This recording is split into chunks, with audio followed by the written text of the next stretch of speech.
আপনারা খেয়াল করে দেখবেন এখানে যে জুটিগুলো আছে, অপু, অপর্ণা, লোহিত, রূপবান, দেবদাস, পার্বতী, কুবের, কপিলা, এরা কেউই জীবনে আসলে সফল ছিল না। পৃথিবীর সর্বোচ্চ যে প্রেমের ইতিহাসগুলো সবগুলোই আসলে ব্যর্থ ইতিহাস। এর থেকে আমাদের ইতিহাস অনেক ভালো। আমরা যারা প্রেম করেছি ক্যাম্পাসে বা আপনারা যারা করছেন এখন, এদের ইতিহাসটা অনেক ভালো, কারণ এদের সফল সম্পর্কে অনেক বেশি। এরা সবাই ব্যর্থ। তো এই ব্যর্থ মানুষদের নিয়েই আজকে আমরা কথা শুনবো। জুটি বিতর্কের প্রথম চরিত্র হিসাবে আমি লোহিতকে আমন্ত্রণ জানাচ্ছি আজকে কেন সে শ্রেষ্ঠ সে বিষয়ে বক্তব্য দেওয়ার জন্য। মাননীয় সভাপতি, আপনাকে ধন্যবাদ। এবং আমার সামনে এক ঝাঁক যারা বসে আছেন তাদেরকেও ধন্যবাদ যে এত বছর পরে আমাদের এই জুটি রহিম এবং রূপবানকে আপনারা এই মঞ্চে আমন্ত্রণ জানিয়েছেন বলে আপনাদের জন্য একটা জোর করতালি। আমরা এত বছর পরে আমি রহিম এবং আমার দিদি, হ্যাঁ দিদি বলছি তার কারণ আমাদের যে শুরুটা হয়েছিল সেটা কিন্তু আমি ছোটবেলা থেকেই তাকে দিদি হিসেবেই জেনে এসেছি, কিন্তু তারপরে আপনারা যখন কিনা সবাই মিলে আমাদেরকে যখন আমার এই দিদিকে যখন কিনা আপনারা আমার সহধর্মিণী হিসেবে পরিচয় করিয়ে দিলেন, তখন থেকেই কিন্তু আমি জিনিসটি মেনে নিতে পারিনি। মাননীয় সভাপতি, আমি জানি না যে আসলে 12 দিনের একটি বাচ্চার সাথে এবং 12 বছরের যুবতীর আসলে কিভাবে বিয়ে হয়, কিন্তু তারপরেও এই ব্যাপারটা কিন্তু আমিও জানি না। এবং ঠিক তারপরে আমি জানি না যে আমার রূপবান কত বছর হলো আমার রূপবান আমাকে কোলে পিঠে করে মানুষ করেছে, আমাকে মায়ের মতো করে মানুষ করেছে এবং আমাকে নিয়ে সব সময় আমাকে কোলে পিঠে করে আমার কখন কি লাগবে এই ব্যাপারগুলো সবসময় আমাকে রূপবান দেখেছে। কিন্তু আমিও তো মানুষ, আমিও তো ছোট বাচ্চা ছিলাম তখন। আশা করি রূপবানও এই ব্যাপারটি বুঝেছে, কিন্তু রূপবান যেভাবে সবসময় আমাকে কোলে পিঠে করে মানুষ করেছে, তারপরে আর কখনো এরকম হয়নি যে রূপবান আমাকে আর ভুলে থাকতে পেরেছে। জৈবভাবে। জি, আপনার প্রশ্ন কি? আপনি অনেকক্ষণ ধরেই হাত উঁচু করছিলেন। জি বলেন। আপনি বিয়ে করার কত বর্ষ পরে আপনার মনে মানব মনের আদিম ইচ্ছা? আপনাদের সম্পর্কটাই তো একটু অন্যরকম। আপনাদের মতো হয়তো আমাদের এত আগে মানব ইচ্ছাগুলো জন্মায় না, কিন্তু আমার আসলে মানব ইচ্ছাটা 18 বছর বয়সে জন্মেছিল। ঠিক তারপরেই কিন্তু ঈশ্বর কিন্তু যখন আমাকে দৈবভাবে আমার রূপবানকে যখন কিনা তিনি কিশোরী হিসেবে আনেন, তখনই কিন্তু আমার মোহটা জেগেছিল। আপনাদের জায়গা থেকে সেই মোহটা কিন্তু অনেক পরেই আসে। মাননীয় সভাপতি, আমার রূপবান এতই চমৎকার, এতই চমকপ্রদ যে আজকে এত বছর পরেও আমরা একসাথে মিল না থাকার পরেও, আমাদের বিরহের পরেও কিন্তু আমি আমার রূপবানকে নিয়ে এসেছি। আপনারাই বলুন যে আসলে কার প্রেমটা খাঁটি হবে। এত বছর পরে, এত ছোট থাকার পরেও, আমি এত বছর পরেও যখন বুঝলাম যে অন্য কোনো রাজা রানী কিংবা অন্য কোনো রানীর সংস্পর্শ আমার নয়, আমার রূপবানই আমার চাই, তখন আসলে এই প্রেমটাই খাঁটি বলে মাননীয় সভাপতি আমি আমার বক্তব্য এখানে শেষ করছি। ধন্যবাদ। আপনাদের কাছে একটা প্রশ্ন আছে, দেবদাস কাকে সবচেয়ে বেশি ভালোবেসেছিল, পার্বতীকে না চন্দ্রমুখীকে?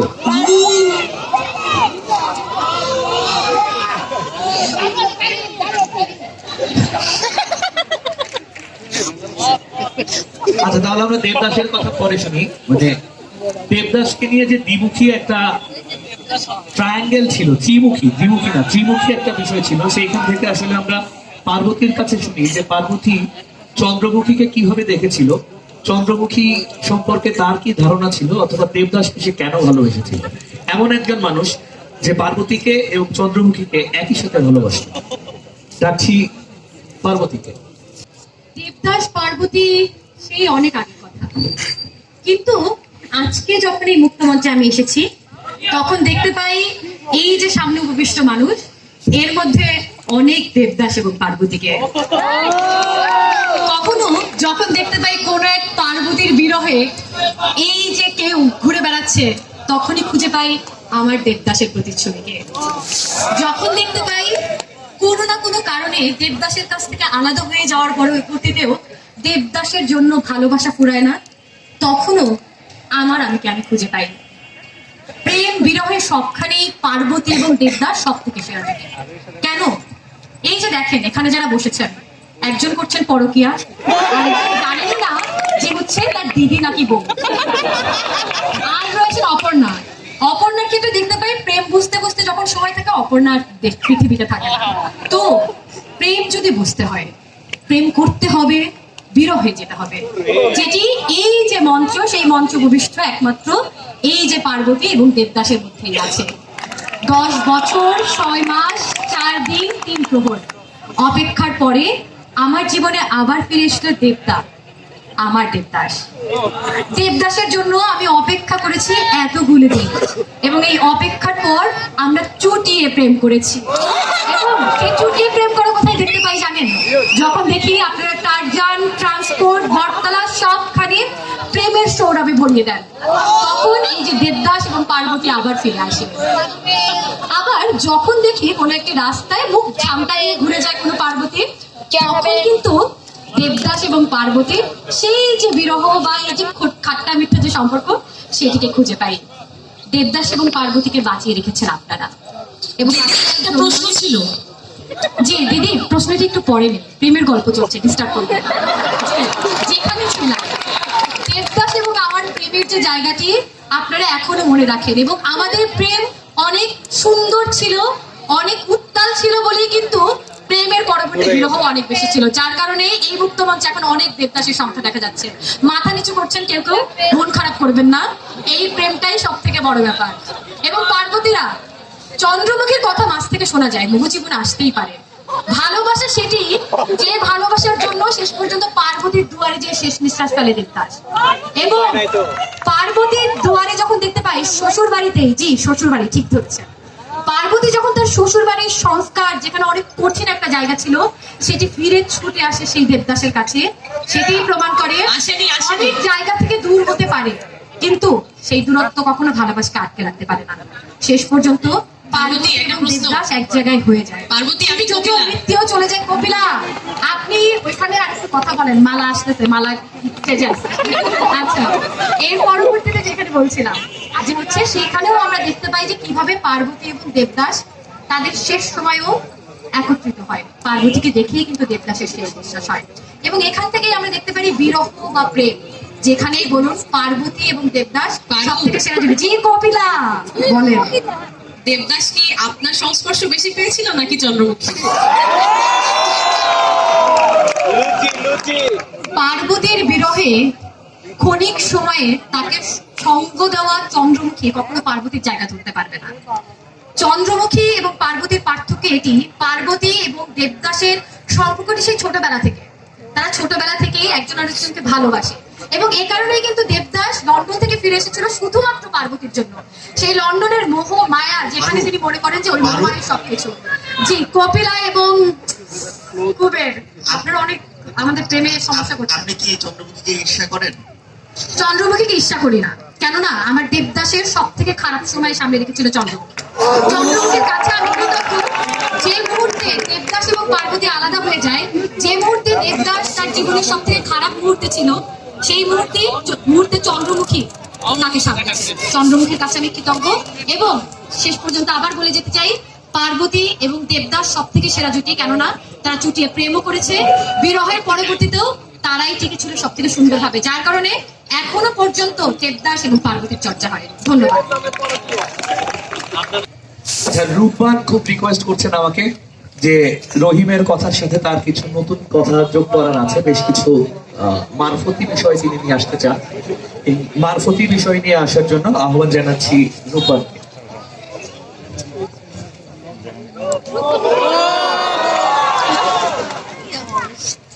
কিসের বিতর্ক, কিসের গো ও দর্শক, আমার স্বামী আপনার সামনে গো, আমার 12 বছর ছিল তখন গো। রহিম কাঁদছেন কেন? রহিম কাঁদছে আমার বিরহে, রহিম কাঁদছে আমার কষ্টে, কারণ সে বুঝতে পেরেছে রূপবানের কষ্ট কি ছিল। চিন্তা করুন, এতটুকু একটি মেয়ে, কিশোরী, 12 বছরের, তার বাবাকে বাঁচানোর জন্য সে ঠিকই তখন 12 দিনের একটি শিশুকে কোলে তুলে নিয়েছিল।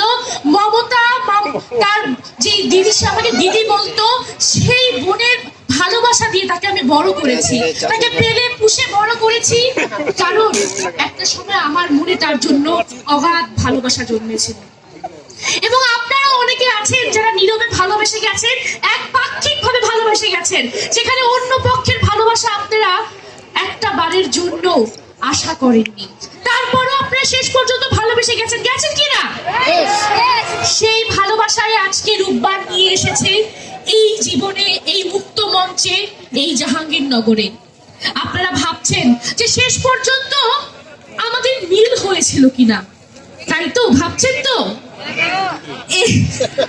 এই মিলটি আজকে আমরা মুক্ত মঞ্চে নিয়ে এসেছি, কারণ আমার রহিম বুঝতে পেরেছে যে রূপবানের কাছেই তার আসল ভালোবাসা লুকায়িত। কি রহিম বুঝেছিল কি? আমার রহিম বুঝতে পেরেছে যে আজকে এই আমার মধ্যেই তার সর্বোচ্চ ভালোবাসা লুকায়িত আছে। অনেক রাজকুমারী তাকে চেয়েছিল, অনেক রাজকুমারী তাকে কাছে পেতে চেয়েছিল, কিন্তু আমার রহিম কখনোই সে আমাকে ছেড়ে অন্য কাউকে ভালোবাসেনি, ভুল বুঝেছিল। কপিলা, আপনি কি কপিলা অবৈধ প্রেম নিয়ে আপনি কথা বলতে দিব না? এই অবৈধ প্রেমের সাথে আমার কোনো কথা নেই। আমার প্রেম শুদ্ধ, আমার প্রেম শুদ্ধ। আমি শুদ্ধ প্রেম দিয়ে ভালোবেসেছি রহিমকে, সেই ছোটবেলা থেকে। আপনি কিভাবে এক রহিম, যে কিনা আপনাকে মা হিসেবে দেখেছে, যে কিনা আপনাকে বোন হিসেবে দেখেছে, যে কিনা আপনাকে দিদি হিসেবে দেখেছে, অপু এবং অপর্ণার সামনে দাঁড়িয়ে আপনি আপনার প্রেম বৈধ এবং শুদ্ধ ঠিক কিভাবে বলছেন? কিন্তু ঈশ্বরের কৃপা, কিন্তু ঈশ্বরের কৃপা, ঈশ্বর চেয়েছিল আমাদের মিলন হোক। আমি এখানে কিচ্ছু করবার নেই। আমাকে যখন এই 12 বছরের যুবতীকে, কিশোরীকে যখন বনবাসে পাঠিয়ে দিল, এটিও তো ঈশ্বরেরই কৃপা ছিল যে আমরা একে অপরের সাথে বেঁচে থাকবো এবং আমাদের রাজ্যে আবার ফেরত আসবো। কিন্তু দেখুন, আজকে যখন তারা তাদের প্রেম বুঝতে পারলো, তার আগেই তাদের বিচ্ছেদের যে ঘন্টা সেটি বেজে গেল, এবং বিচ্ছেদের ঘন্টাটি এমন ভাবেই বাজলো যে তারা আর একত্রিত হতে পারেনি। সেখানে কুবের কপিলার কথা কি বলবো, তারা তো অবৈধ প্রেমের জন্য নিজের বোন, নিজের বউকেই ঠকে দিয়েছে। আবার দেখুন, এখানে তারা দেবদাস পার্বতী তাদের প্রেমের কথা বললো, তারা এখানে দেবদাস পার্বতীকে দেখতে পায়, কিন্তু সে এটি মনে নেই যে এই দেবদাসী তাকে অবজ্ঞা করেছে, এই দেবদাসী তাকে অপমান করেছে, এই দেবদাসী তার ভালোবাসাকে ফেলে দিয়েছে, তাকে মনে করেছে সে যে ভালোবাসার যোগ্য না, তাকে ফেলে চলে গিয়েছে ভিতুর মতো। সেই ভালোবাসা নিয়ে তারা আজকে এখানে। কিন্তু আমরা দেখুন, আমরা সেই শেষ পর্যন্ত রহিম রূপবান এত বছর আগের সেই রূপকথার গল্প হলেও আপনাদের সামনে এখনো আমরা বেঁচে আছি, কারণ আমাদের ভালোবাসা, আমাদের মমত্ববোধ কোনো বয়স মানে না। আমাদের মমত্ববোধ কোনোভাবেই এই ধরনের কোনো বাধাকে, সমাজের বাধাকে মানে না, কোনো বাধাকে মানে না। এই কপিলা বারবার আমাদের প্রেমে আঘাত রাখতে চায়, কারণ তার প্রেম, সে জানে তার মনে চোর রয়েছে, সে জানে যে তার প্রেম সফল হবে না, এই কারণে সে বাধা রাখতে চায় আমার প্রেমেও, আবার দেবদাস পার্বতীর প্রেমেও। এই কি অবস্থা, এই কি জগৎ, এই কি সমাজ! এই সমাজ এই ধরনের প্রেম কি করে মেনে নেয়? নিতে পারে না। আমাদের প্রেম মেনে নিয়েছে, মেনে নিবে, এবং আমরা আজকে থেকে প্রতিজ্ঞা করছি, এই রহিম, আসল রহিম, এই রহিম আর রূপা, আমরা সব সময় সুখে থাকবো, ভালোবাসায় থাকবো। আমাদের ঘরেও আসুক নতুন কোনো মেহমান। আচ্ছা, আজকে সেরা সেটি নিয়ে সে তার প্রেম নিয়ে কথা বলবো।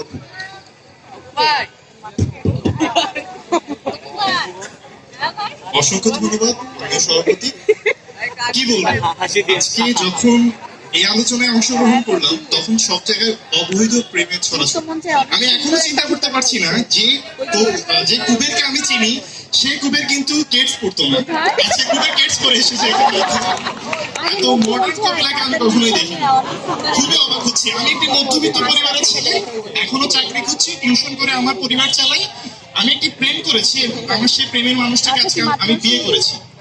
তার পরবর্তীতে কি হয়েছে বিতর্কের মধ্যেই বলবো, কিন্তু তার আগে আমি এটি বুঝতে পারছি না কিভাবে আজকে আমাদের রহিম রূপা আপা, যার একসময় তিনি ডাইপার চেঞ্জ করতো, এক্সপেক্ট করতে তার কেমনটা লাগছে, তিনি আজকে এই মঞ্চে এসে বলছেন আমার প্রেম শুদ্ধ, আমার প্রেম সমাজ মেনে নিয়েছে। সমাজ এখনো কনফিউজ যেটা আসলে প্রেম নাকি কি, কারণ ঘরের ছেলে ঘরেই রয়ে গেছে, মায়ের আসছে ছেলেকে বড় করে বউ হয়ে গেছে। এটা কিভাবে সম্ভব এখন আমি জানি না। আজকে যে বিষয়টা আমাকে সবচেয়ে বেশি অবাক করছে সেটি হচ্ছে বারমুডা ট্রায়াঙ্গল এতটা জটিল না যতটা জটিল হচ্ছে আজকে দেবদাস, পারু এবং চন্দ্রমুখীর এই বিষয়টি। তার মতে প্রেম কঠিন, কারণ তিনি প্রেমকে পান নাই, এই কারণে তার কাছে প্রেমটা কঠিন মনে হইতেই পারে। কারণ দিন শেষে তার দেবদাস প্রথমে ভালোবেসেছে তার হাতের বোতলকে, দ্বিতীয়ত ভালোবেসেছে চন্দ্রমুখীকে, মাঝখানে কিছু সময় পেলে পারুর কাছে এসেছে, সেটি অন্য কথা। বিষয়টা হলো দিন শেষে দেবদাস আসলে নিজেকেই ভালোবেসেছে। একটি স্বার্থপর কিভাবে আজকে বলবে যে তারা আজকে প্রেমে খাঁটি হয়েছে, আমার এটা মাথায় আসে না। আজকে আমার কথাই আসুন, আমি খুবই দরিদ্র একটি সন্তান ছিলাম, আমি খুব মধ্যবিত্ত ঘরে বড় হয়েছি। আজকে আমি কি করতাম, আমি আজকে টিউশন করতাম, আমার চাকরি হচ্ছিল না, কিন্তু আমি আমার দিন শেষে আমার অপর্ণাকে পেয়েছি, সে অপর্ণাকে আমি বিয়ে করেছি। আমার অপর্ণা যখন সন্তান জন্মদান করতে গিয়েছে তখন সে আজকে আমাকে ছেড়ে চলে গেছে।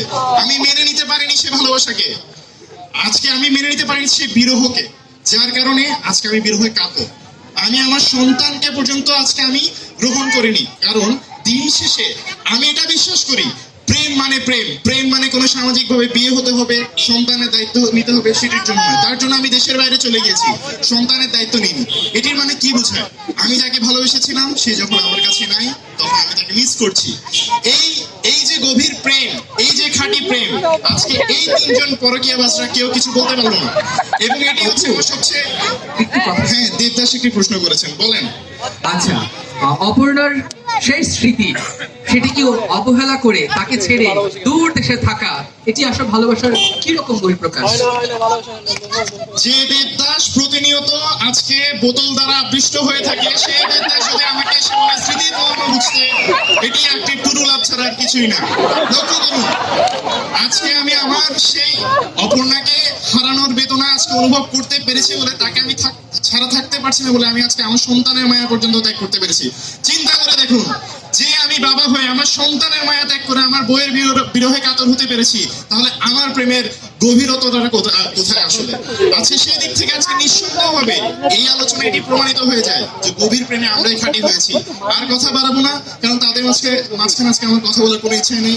পরকীয়া করছেন, এই সকল অবৈধ প্রেমের মাঝখানে কথা বলার রুচি আমি নেই। আমি খুবই মধ্যবিত্ত ঘরের একটি সন্তান, আমি খুবই সরল এবং সৎ একজন সন্তান, এবং আমি একটি বৈধভাবে প্রেম করে বিয়ে করেছি, যারা এটি কারো কেউ করতে পারে। ধন্যবাদ। আসলে আপনাদের একটা বিষয়ে একটু ভুল ধারণা আছে, সেটি হচ্ছে দেবদাসের যে বোতল তত্ত্ব, এই বোতল তত্ত্বটা সম্পর্কে আপনাদের একটু ভুল ধারণা ছিল। মানে ধরেন তখনকার আমলে দেবদাস এত বেশি ঠান্ডার ভিতরে ঘুরেছে, তার সবসময় কাশি লেগে থাকে। কাশির ওষুধ হিসেবে, তখন তো ডাক্তাররা তো ফ্রিকুয়েন্ট ছিল না, এটা কাশির ওষুধ ছিল, আপনারা অন্যভাবে নেবেন না, এটা কাশির সিরাপ। আমাদের সভাপতিও সে কাশির সিরাপের দ্বারা আকৃষ্ট। এটা বলার আগে আমি এটা হাতে নিয়ে রেখেছি। আচ্ছা দেবদাস, আপনি আমার সমর্থনে বলেন যে আসলে এটা কাশির সিরাপই ছিল। জি দেবদাস। সেলিমানদিন মুক্ত মঞ্চে বাংলাদেশের অমর লেখক শরৎবাবুর অনবদ্য সৃষ্টি দেবদাস মুখার্জি আপনাদের সামনে। যখন শুনলাম এই মুক্ত মঞ্চে দেবদাস আর আমার পারুকে প্রমাণ করতে হবে আমরাই সেরা জুটি, তখন আমি এবং পারু ভাবলাম ঠিক আছে, এই বিশ্ববিদ্যালয়ে একটু ঘুরে আসি। ঘুরে আসার ফলাফলকে আমি বলবো, তারপরে আপনাদের একটি পরিচয় আমি দিব।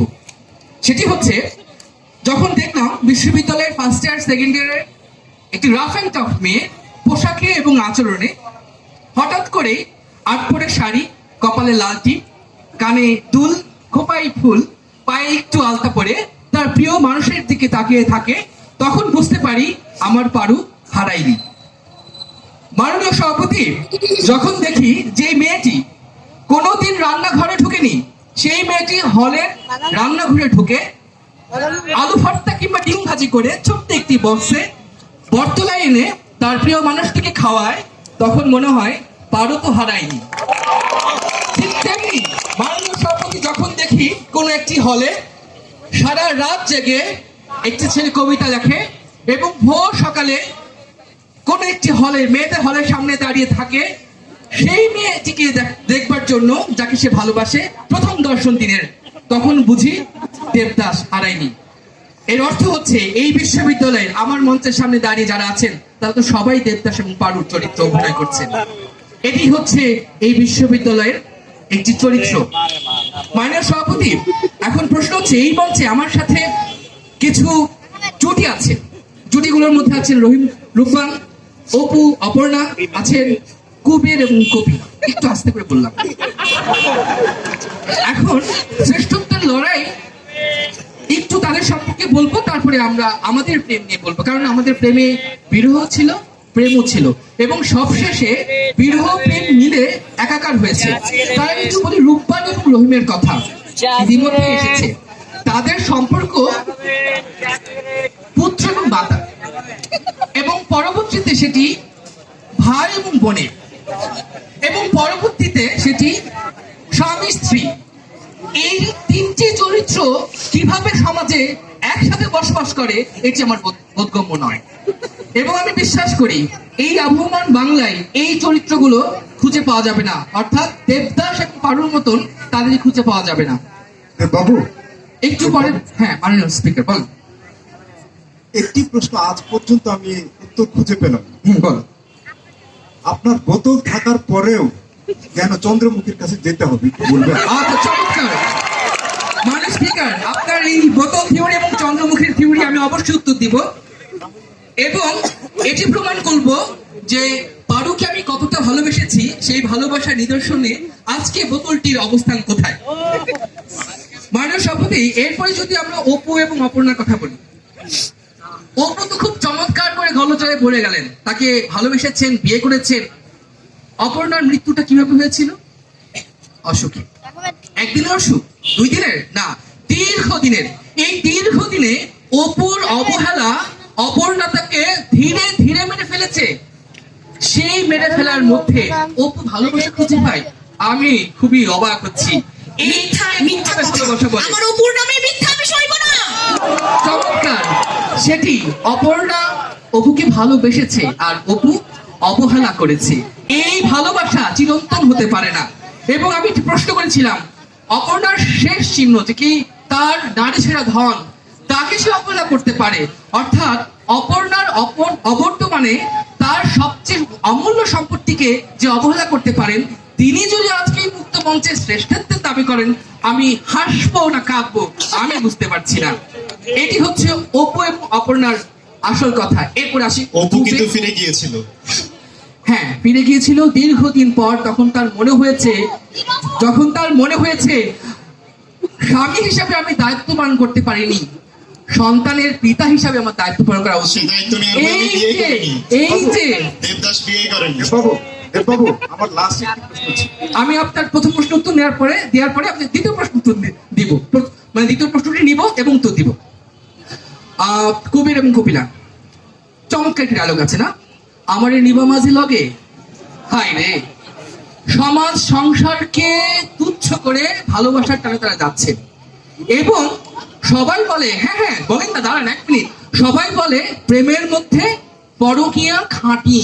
এই পরকীয়া খাঁটি, এই যে ব্যঙ্গ করে বলেন, এই ব্যঙ্গটার অর্থ কি আমি আর পারো খুঁজতে বের হলাম আসলে এটা কি। তারপরে বুঝলাম এটা তো চন্দ্রমুখী ছিল না খুঁজতে, চন্দ্রমুখী কোথায়? উত্তর দিব। তারপরে আমরা দেখলাম এটা শুধু পরকীয়া, এটা নিষিদ্ধ। সমাজ এটাকে নিষিদ্ধ চোখে দেখে, সেটিকে শাশ্বত প্রেমের জায়গা দিবার ইচ্ছা এবং আকাঙ্ক্ষা, রুচি কোনোটাই আমাদের নেই। একসাথে অনেকগুলো প্রেমকে কি সমাজ খুব সুসিদ্ধ চোখে দেখে? চমৎকার। এখন আমি বলি, এই যে এমন প্রশ্ন এসেছে চন্দ্রমুখী এবং আমার বোতল, অনেক কিছু বিষয় আসছে, আমি একটু বলি একটু একটু করে।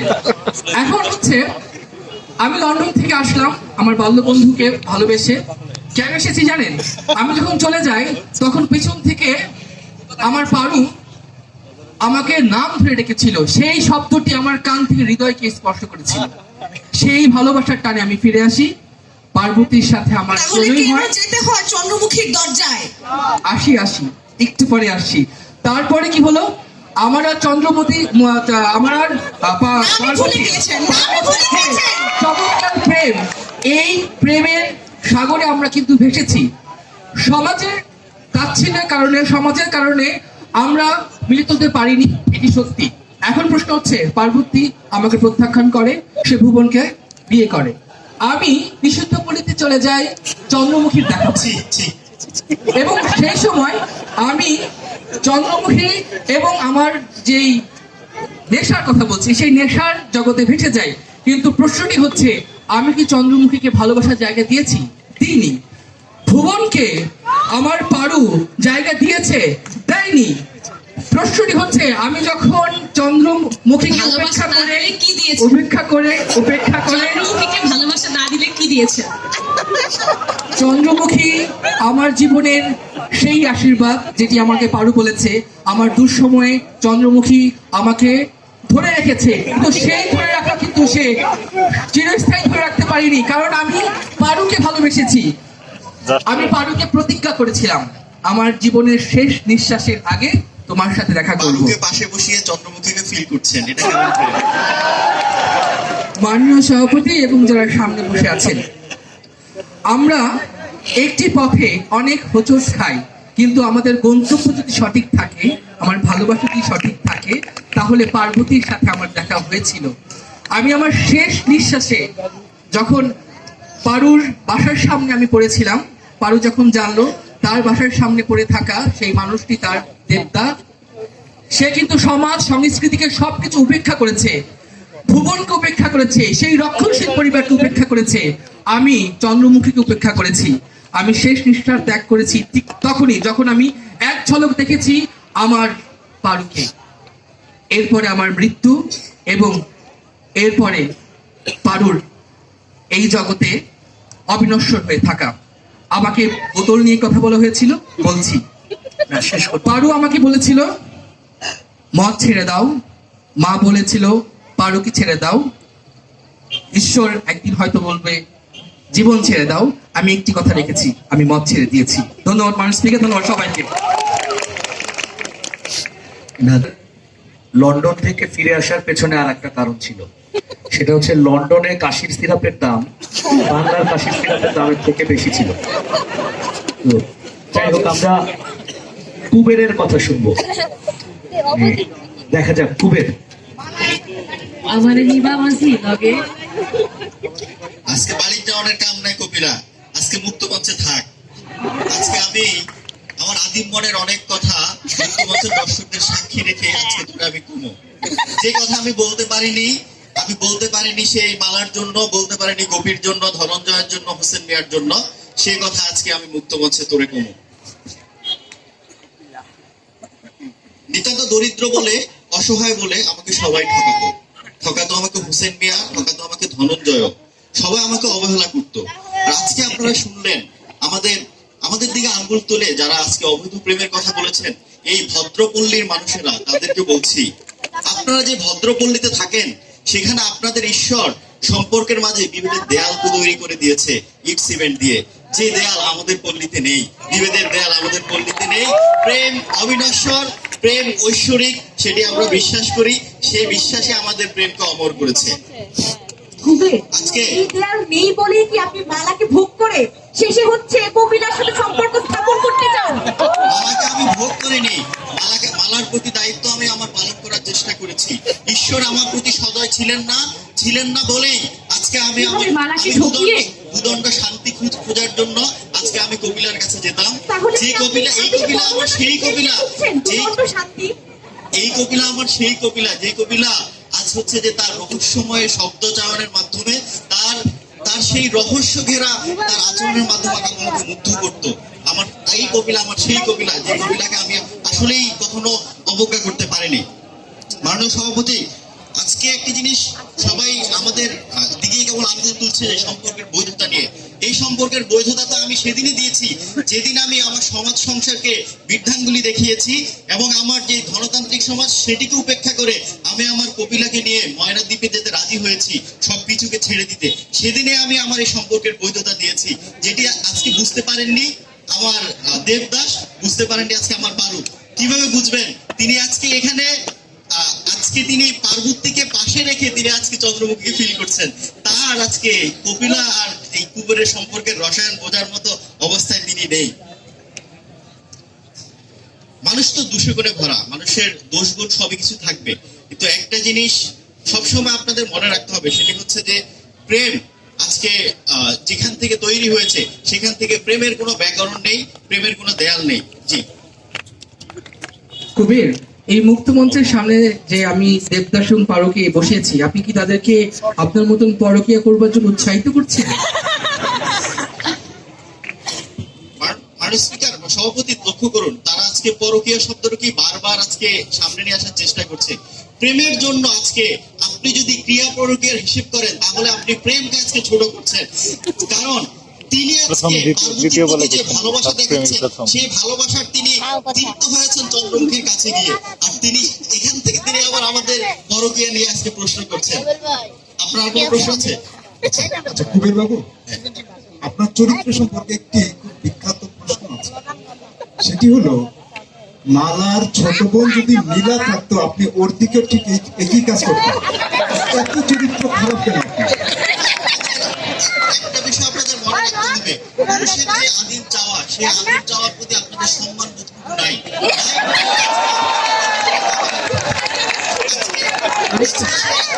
সেই আদিম চাওয়ার প্রতি আপনাদের সেই সম্মান বোধটুকু নাই বলেই আপনারা আজকে মালাকে নিয়ে কথা বলছেন, মালার বোনও তৈরি করে ফেলেছেন, সম্মান দিকে শিখুন। তার মানে আপনি বলতে চাচ্ছেন যে কবিলার কাছ থেকে যতটুকু ভালোবাসা পেয়েছেন সেটি তাকে সম্পূর্ণ করেনি, আপনি আরো চান। আমি আরো চাই কিনা সেটি আমি আমার শেষ বাক্যের মাধ্যমে আমার কপিলাকে বলে দেবো। কপিলা, দেখ এই সমাজ সংসার আমাদের জন্য না, চল আমরা আবার ময়নাদ্বীপে চলে যাই।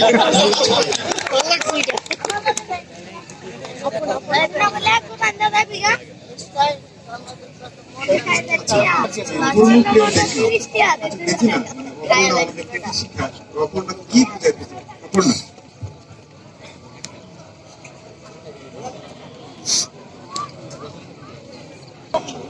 আমি না খুব লাজুক, আপনারা জানেন আমি অনেক লজ্জা পাই।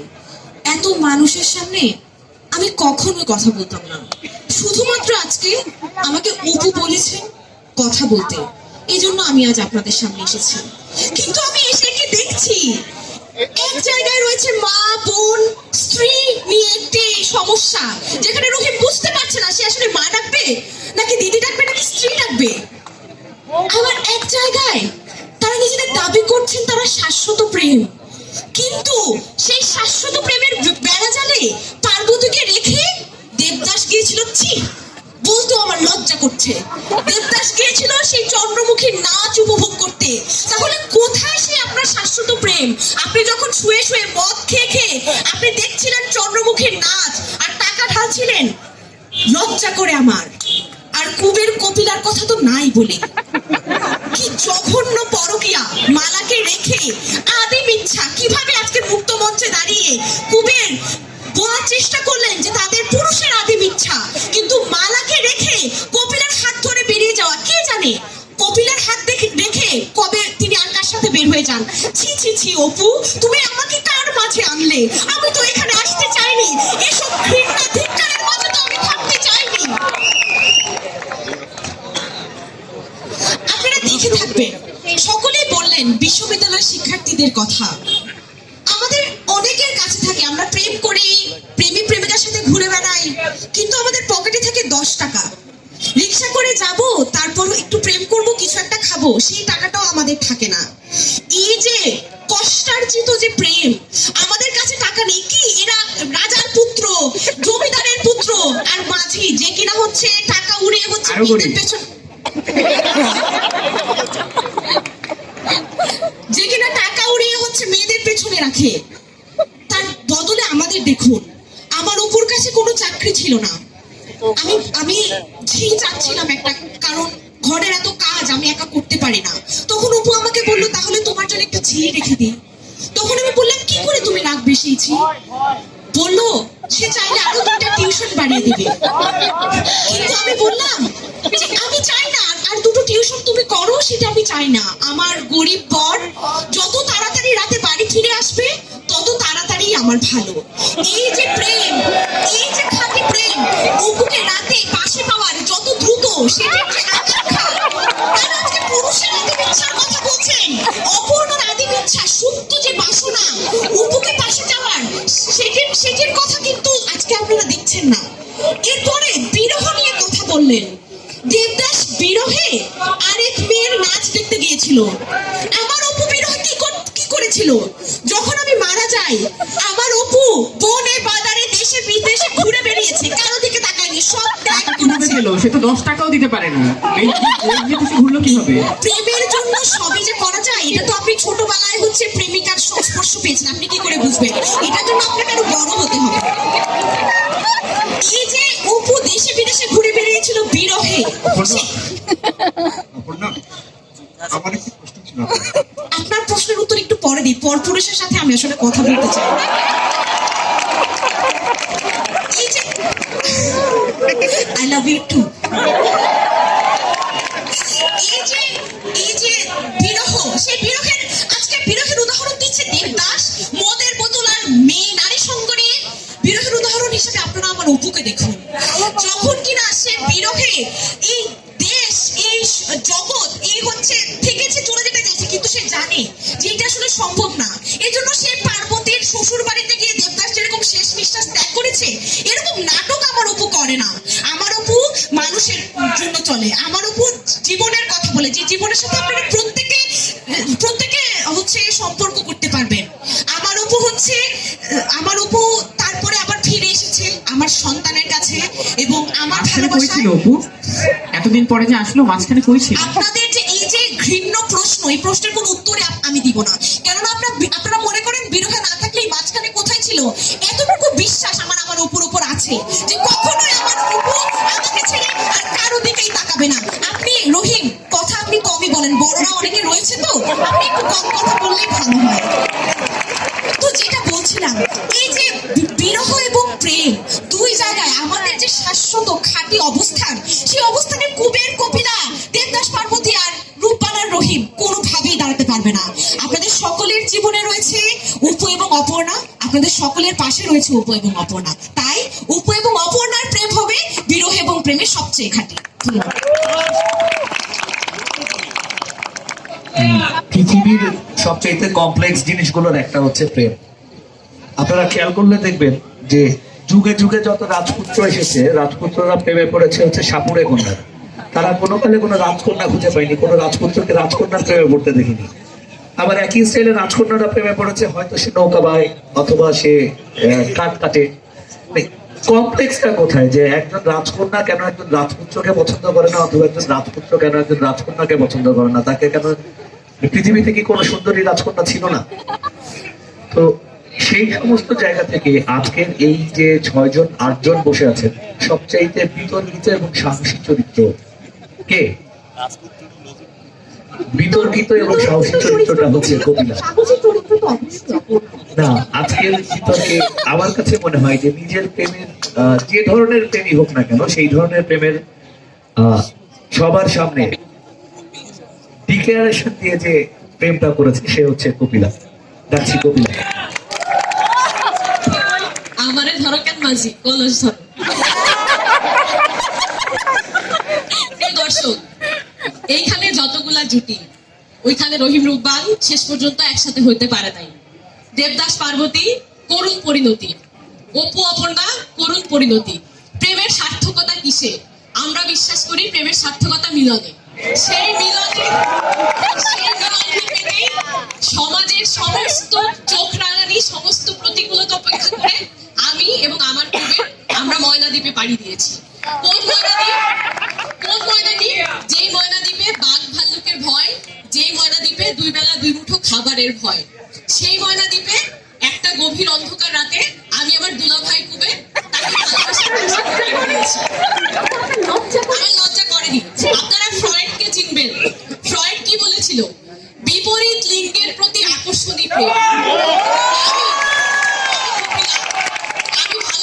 ঠিক বিপরীত লিঙ্গের একজন মানুষকে, এবং সেই মানুষটিকে কপিলা হিসেবে কুবের সবসময় কপিলার সাথে থেকেছে। যখন কুবেরের প্রয়োজন হয়েছে কপিলাকে, আবার ঠিক কপিলাকে যখন কুবেরের প্রয়োজন হয়েছে তখন কুবেরকেও কপিলা পাশে পেয়েছে। যেই মুহূর্তে আমি একে একে আসি, রহিম রূপবাল সে আদিম যুগের দুইটি পেডোফিলিক ব্যক্তি।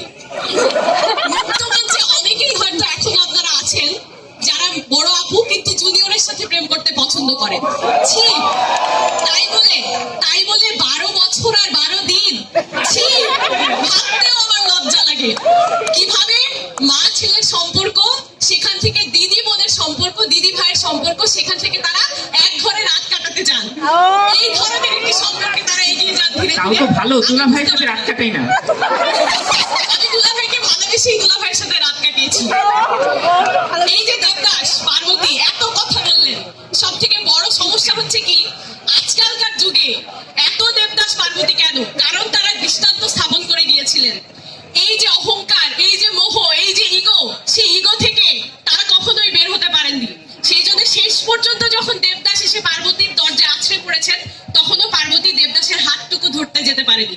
এর থেকে বড় ব্যর্থতা প্রেমে আপনারা আর কিসে মনে করেন? এর থেকে বড় না পাওয়া গান গাওয়া ছাড়া আসলে রূপবালের কিছু করার নাই।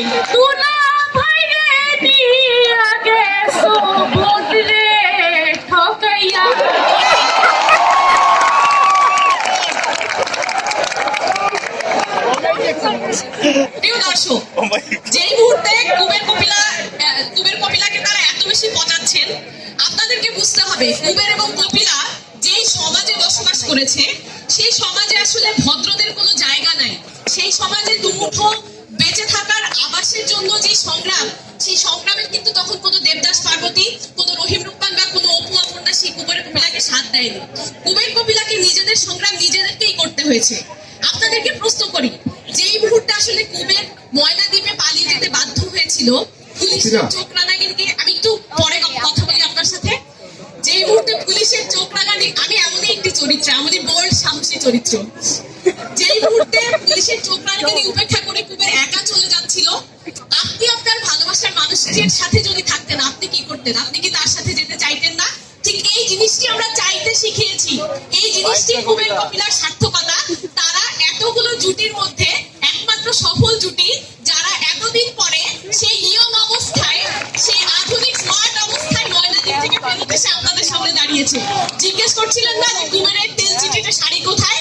কুবের আর কপিলা যদি তখন একসাথে পালাতে না পারতো, তাহলে হয়তো এখনো কপিলা এই শ্যামাদাসের চরিত্রে, শ্যামাদাসের সংসারে ওই তেল চিটিতে শাড়ি নিয়ে বসবাস করতো। এটি হচ্ছে কপিলা হিসেবে আমার সার্থকতা। এটি হচ্ছে আমার দুলাভাই, পরবর্তীতে স্বামী। কুবেরের সাথে আমার প্রেমের মোহন। যদি স্বামী হয়ে থাকে তাহলে বারবার কেন দুলাভাই বলে? আপনারা যে আক্রমণ আমাদেরকে করছেন, যেই হচ্ছে অবৈধ প্রেমের কথা বলে বারবার নাক সিটকাচ্ছেন, আমি সেই অবৈধ প্রেমকে স্বীকার করে নিয়ে বলছি প্রেমে কোনো অবৈধতা নাই। আপনি যখন যাকে ভালোবাসবেন, যেই বয়সে ভালোবাসবেন, যখন ভালোবাসবেন, আপনি তার জন্য ছুটে যাবেন। পার্বতী, আপনার প্রশ্ন কিভাবে অস্বীকার করবেন? জি, আপনি কি আসলে প্রেমে পড়ে গিয়েছিলেন, নাকি স্বার্থপর হয়ে যখন আপনার স্বামীর ঘর থেকে আপনার ফিরে আসতে হয় উপায় না পেয়ে গিয়েছিলেন কুবের? আমার স্বামীর ঘর থেকে যদি আমার ফিরে আসার উপায় ছিল, সেটা আমি শুরুতেই আসতে পারতাম। কিন্তু আমি যখন আমি জেনেছি যে ময়নাদ্বীপে এত অনিশ্চয়তার মধ্যে আমাকে যেতে হবে, তাহলে এটা কিভাবে আমার স্বার্থপরতা হয়? এটা আমার প্রেমের সার্থকতা, কখনোই স্বার্থপরতা না। পার্বতী, সেখানে আমার থেকে কিভাবে স্বার্থপর না হয়ে আরো ভালোভাবে ভালোবাসতে হয়। ধন্যবাদ কপিলাকে। শেষ যে কথাটি সেটি হচ্ছে যে আমরা যে বিতর্কটি দেখলাম, এখানে 8টি কালজয়ী চরিত্র ছিল। বিতর্কের প্রয়োজনে বা আজকে সবার সাথে আলোচনা করার ক্ষেত্রে বিভিন্ন ধরনের বাক্য বা বিভিন্ন ধরনের বক্তব্য এসেছে। এটি শুধুমাত্র নিছক আনন্দদানের জন্য। আজকের যে কালজয়ী চরিত্রগুলো রয়েছে, এই চরিত্রগুলো আজীবন বেঁচে থাক আমাদের মাঝে। আমরা সবাই এক একজন চরিত্রের ভক্ত। তো এই দুটি বিতর্ক থেকে এখন আমরা পরবর্তী অংশে চলে যাব। ধন্যবাদ জানাচ্ছি উপস্থিত সবাইকে। একই সাথে জুটি বিতর্কের সমাপনী ঘোষণা করছি। ধন্যবাদ।